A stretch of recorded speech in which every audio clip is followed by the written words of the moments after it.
Hi guys, જય માતાજી મિત્રો. તો તમે બધા કેમ છો? મજામાં જશો તો જોઈ લો. તમે એક વસ્તુ બતાવું. જાગો જાગો યાર. કેરીસ કે મજા આવે. ઓલી મારી દાદી ઊંચી હે, પડતી નહીં. જો બે બુનું જેવી મજા લહેરી ઇંચકે એ અચીનો ઓલી કૈલીમાં આવે રહ્યો. અહીં દેખાણ અહીં આયા છે. શું કરવા આવી તું? એવું હા પાવો તાર. કિંજી જય માતાજી.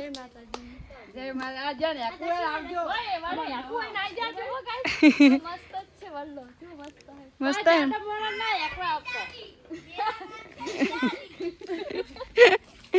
તો જય માતાજી મિત્રો. તો તેને હિંચકા ખાવા હોય આ વડે આવી જજો નવરંગપુરા. જય માતાજી.